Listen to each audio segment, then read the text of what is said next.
This man, you're attracted to him, but you're questioning everything.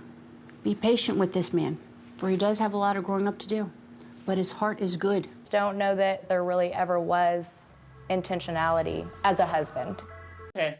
If you've been on my channel, you know I'm Team Clint, and I don't get where Gina gets off saying she hasn't felt like a wife. This man has cooked for her. He's looked after her dog. He's been there and listened to her while she moaned about her salon, her employees, supported her in praising her work with the salon, and she has the audacity to say that she hasn't felt like a wife. Anyway, I digress. Hey there, thanks for stopping by. It's Valerie. Welcome to my channel. In this episode, I'll be reviewing Married at First Sight, Season 16, Episode 18. I hope they get divorced by the end of the episode. Anyway, if you're new to my channel, please don't forget to like, share, comment, and subscribe. I am so confused. I don't even know where to start. So the episode starts with Nicole and Chris coming back from the couples retreat, and they're sort of talking about their relationship, of where they are and where everybody else is, and who they think is making progress, who hasn't made any progress. And Nicole sort of highlights that every time they acknowledge everybody else's progress, they don't acknowledge their own, in the sense that because they're doing great, they just assume that that's fine, that it's important for them to talk about themselves as a couple that is doing amazing and is still a work in progress. They then talk about, you know, Nicole's bad habits, the fact that she threw a tantrum about the pat, and then somehow they get to, this is what I said before, they get to this conversation about pineapples and the fact that they want to get rid of all Nicole's pineapples in the house. And I said this before, that Nicole is doing all the compromising because she really likes Chris, and it's going to hit her head soon because she left her dog with her dad so that Chris could bring his dogs. Now she's having to move her ornaments that she liked because Chris doesn't like them. And for me, it doesn't make sense. Oh, it's going to my office. Why? What is Chris giving up in order for Nicole to give something up? It doesn't make sense. And I can see this relationship exploding. At some point, it's going to reach a head if Chris doesn't learn to compromise, because he comes across as this great guy, and yet he's sort of manipulating her, in my opinion. I might be wrong. He's manipulating her to do everything he wants. So he manipulated her to get his dogs to come and her to leave her dog, even though he could have brought one of his dogs. He's now managed to get her to take her ornaments out of the house because, you know, they want to give up on the word pineapple, or to give up on pineapples, because apparently it was a code word for them if Nicole was becoming a bit too much. So I don't get that. And then Aries and Jasmine, they need a different conversation. I'm sorry. Every time it's Aries needs to give Jasmine a safe space for her to speak, and Jasmine needs to be comfortable in her own skin to speak up when something happens that she doesn't like. This is all we've heard since they've been sitting and talking. We need something else. It's either we hear them talking about Jasmine needs to speak up, Aries needs to give comfortable space, or we need to hear that Aries is not attracted to his wife. Can there be something else? Can there please be something else? There must be more to their conversations than just those two lines. But anyway, because I don't understand what he wants her to speak up about. There's 6 days left, 4-5 days left. What more can she speak about? She has spoken about everything that is worrying her. He hasn't done anything to change, to improve on that. So why should she continue to speak if it's not going to have any effect? I don't get that. At this point, they might just need to give Clint the dog.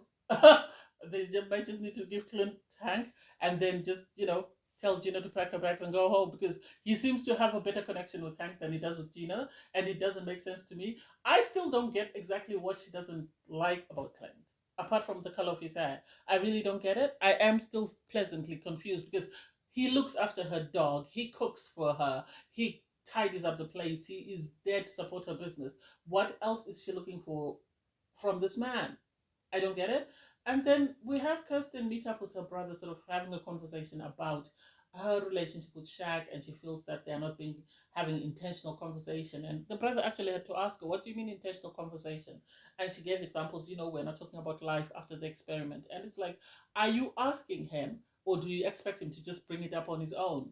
And so I think the problem was, obviously he goes to work, he goes to school, and he's got a wife, and he's sort of trying to balance that out. And the brother was saying he needs to be careful that he doesn't stretch himself thin and he doesn't focus on one thing and leave everything else out.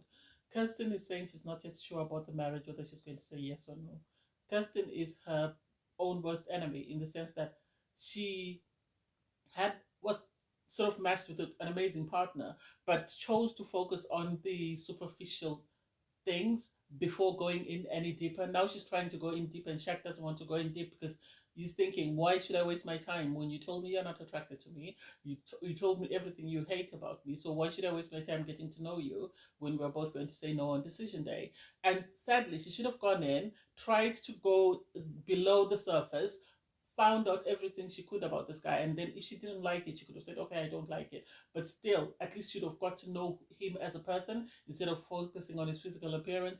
I think he's a handsome guy. I don't know what she didn't like. And then she's saying, oh, Shaq has always been asking about getting around the family. He wants to be involved in our family and stuff. And it's like, you've got 5 days to decision day, and this is when you decide to introduce him to your family, to get together with your family. That doesn't make sense.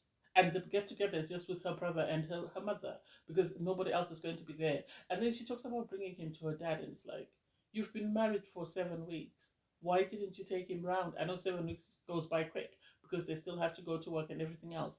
Why didn't you take him round to meet your dad so that you could make a decision on whether or not this would work? Because this is one of the things that Shaq has hammered on, that he is someone who loves family and he wants to get to know your family because he's married into your family, and you've chosen not to introduce him until the last minute. So you're more or less saying you really just want to say no on decision day, and you're just buying time until decision day, and then you can say no, and he will say no because he hasn't met your family, because this is something that was priority to him. I don't get her. Okay, I'm going to need an edited version of the conversation between Chris and his brother, because he talked about Nicole's self deprivation, where she's always criticizing herself. He talked about the fact that she can be a bit intense, but he didn't say anything about the positive things that she does for him. The fact that she's allowed him to bring his dogs, I will repeat that. The fact that she's removed all the trinkets in the house that she liked but he didn't like. The fact that she's been restraining herself of exploding so that he could be comfortable. I don't get why he didn't say any of those things unless they were taken out of the edit. And the fact that he didn't talk about what he does wrong didn't make sense to me. And you are saying, I'm trying to see if we can say yes on decision day.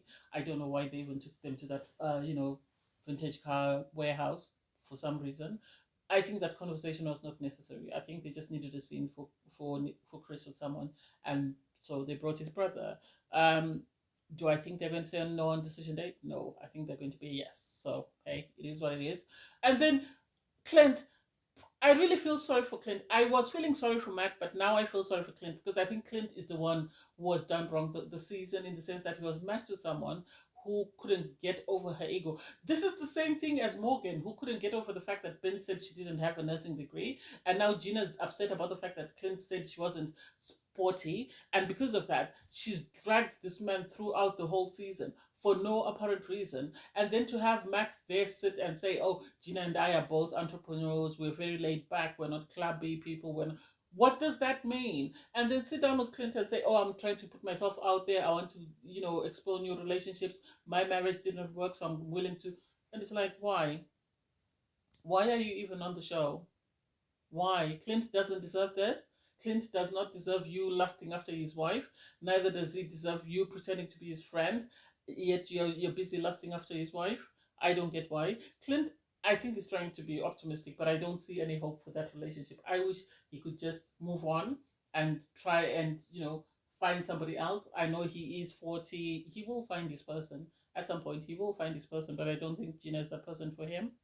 I really like the conversation between Shaq and his brother, because Shaq explained that, when he's talking to his family, he tries to get Kirsten involved. He puts the phone on speakerphone so that Kirsten is involved in the conversations. But Kirsten, on the other hand, is not doing the same thing. She knows he's a family person. I said this when she met her brother. And so I don't get why, even if her dad didn't want to come to the show, I don't get why, even off camera, she didn't get Shaq to meet her dad, and sort of just a video call and just introduce her dad to Shaq, have a conversation with Shaq, let Shaq understand the dynamics, because nobody wants to be married into a family where they feel like their in-laws don't like them. So I get why he's antsy about this. And I think the other problem is communication. I don't know why throughout the process they have not asked for experts to be called so that they can help them navigate the issues they were having. I am very disappointed with Kirsten and Shaq. I have a feeling they're going to say no on decision day. And it's sad because they're their own worst enemies, in the sense that they had problems there and didn't deal with the problems that they were having. Instead, they were sort of reporting to everybody else apart from each other. And then when they come back together, they're like, we need to have deep conversations. And it's like, what exactly are you talking about when you're talking in the first place? Because if you were telling each other everything that's worrying you, you wouldn't have the problems that you're having, and it would have been an easy yes on decision day. And then Gina, I don't even know why Gina went for the pole dancing class, unless she's still learning for Mac, for when she and Mac are a couple.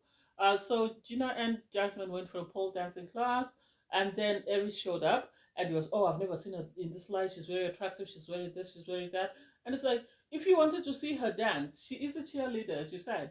Why didn't you go to her classes where she's teaching the students and see her in her element? You chose not to do that because you want a wife that's got stripper tendencies, and this is what you found attractive. Because otherwise, I don't get why he doesn't like his wife or love his wife or find her attractive.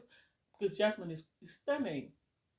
She comes across as caring, compassionate, empathetic, because she works with little children. So I don't get why he's decided to self sabotage, and then in the last 2 weeks he's decided to try and make a lot of effort when she has already checked out.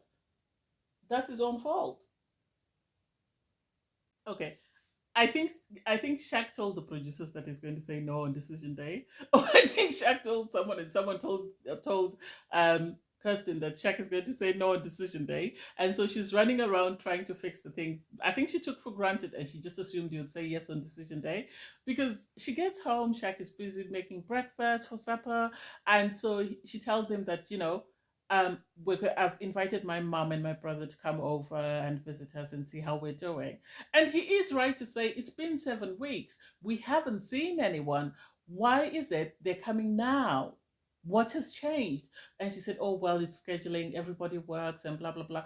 And it's like, yeah, but at least if they know you needed them, they should have made time to come and see you and supported you in your time of need. And so he's questioning whether it's because Kirsten is not serious about the relationship, or she knows she's going to say no on decision day.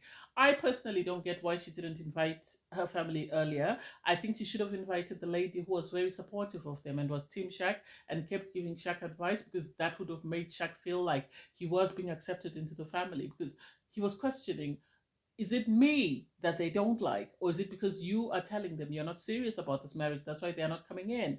So I understand that, because Shaq has been open with his family. And I remember one time Kirsten received a phone call from Shaq's mom sort of discussing Shaq's concerns. So he is right to say that. I don't know whether they're going to say yes. I don't know. If they do say yes, it will need a magician to get them across to the reunion, and then after that. And then Eris and Jasmine received the sensual kid. I think Eris likes a freak. I'm going to say it. I think Eric likes a freak in his. I think Eric likes a freak in his women, in the sense that he's excited ever since he saw Jasmine doing the pole dancing. Now with this kid, he's trying to, be sensual with her, he's giving her a massage, he's doing everything to sort of build on the flame, on the intimacy flame. And it's like, you should have done this in week 1 or 2, really. And by now you'd be a happily married man, and you'd be on your way to saying yes on decision day. I hope Jasmine doesn't give him the goods. I hope she waits until after decision day to make sure that he's definitely in it for the right reasons, and then she can give him the goods, because otherwise he's just going to take the goods and off he goes. I think the producers are shady for showing clips of Shaq just coming in and just not even bothering to acknowledge Kirsten. That was bad. That was bad.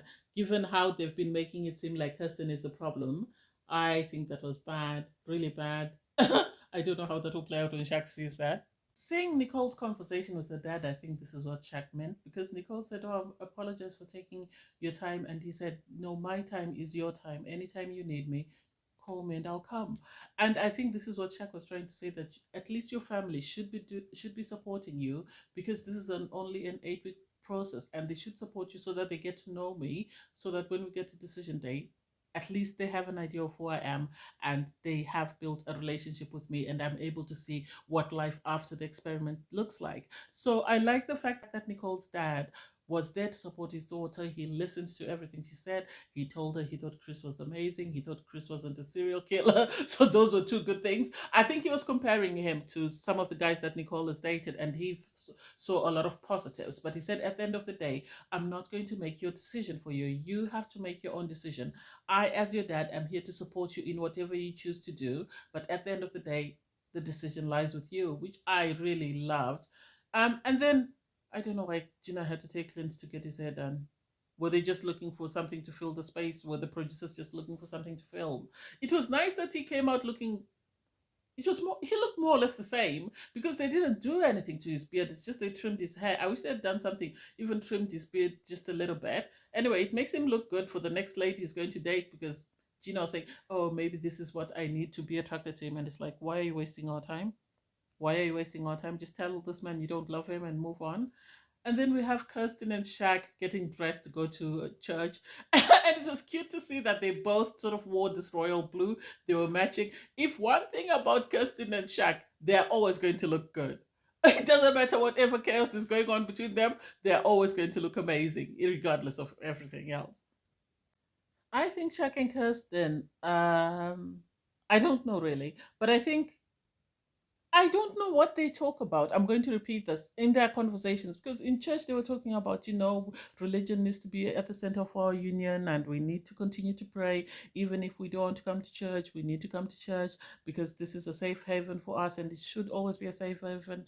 And it's like, I don't get some of these scenes, because it seems like the producers are just throwing these couples in this sort of like church or the vintage car place just so they get a different place to film, because they don't have enough material. It's not because there's anything new we're going to learn. I didn't get that. And also, whoever has this idea of continuously taking people to spirit mediums needs to stop. Every season you have couples that go to a spirit medium, they're told whatever they're told, and then still the couples say no on decision day. Last time it was Jasmina and Michael. They took them to this medium, said, oh, Michael, you love her more than she loves you. You this, that, and the other. Your marriage is going to work if you change this. And they still didn't work. And now they're telling Jasmine, oh, this man, you have to be patient with this man. This man has still got a lot of growing. Everybody would have told you that. Everybody. And I don't know how much more growing he needs at 40. I don't know how much more time he needs to grow. Because at that age, he should be married according to societal norms and with a family. So I don't get it. I don't know. I think it's sort of, I don't know whether part of me thinks it's the producers who are feeding information to these people and then saying, oh, the medium has said this, or I don't know. It was too sort of on the nose. It was too much of the information that we've seen all along throughout the season. So I don't know how genuine that reading was. Okay, I love Kirsten's mom. She needs to be an expert on the show, because she was right. So she came alone. Her brother didn't, and eventually come, and they had a conversation. I think Shaq was a bit like, oh, okay, we have one person. Initially, it was two people. I thought it was the whole family. And so I have to give her credit for saying the two of you need to lower your expectations. You have such high expectations that you want the other person to meet. And if they don't even reach that expectation, it's suddenly a failure. They haven't made any attempt to sort of achieve it. And now there's a fault with them. So I love her for that. And I love the fact that she didn't sort of take sides with her daughter or with Shaq. And I like how sensitive Shaq was in explaining the problems that they were having, because I think Kirsten was very anxious. She was very worried about what he was going to say when he started talking. So it was nice to see that he was very sensitive and very respectful of her mother and made sure that he didn't say or do anything that offended her. I loved that. Pastor Carl and Dr. Pepper come to meet up with Clint and Gina. I think they should have come and just said, do you want a divorce? Can we go ahead and just say you're getting a divorce, please? And stop wasting everybody else's time. I think everyone who's been on my channel knows my opinion about this.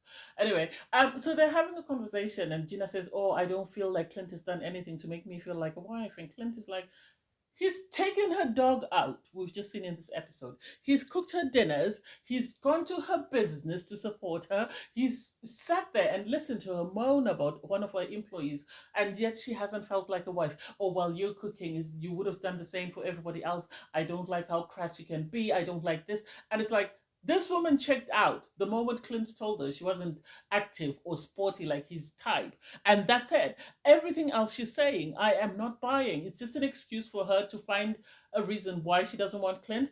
I want the experts to ask her. I want Pastor Carl to ask her, do you want to stay married or do you want a divorce? Say you want a divorce, get divorced, and keep it moving and stop wasting people's time. Anyway, I digress. I get so agitated about this. Anyway, thanks guys for watching. Please don't forget to leave a like, comment, and don't forget to share and subscribe. Bye everyone.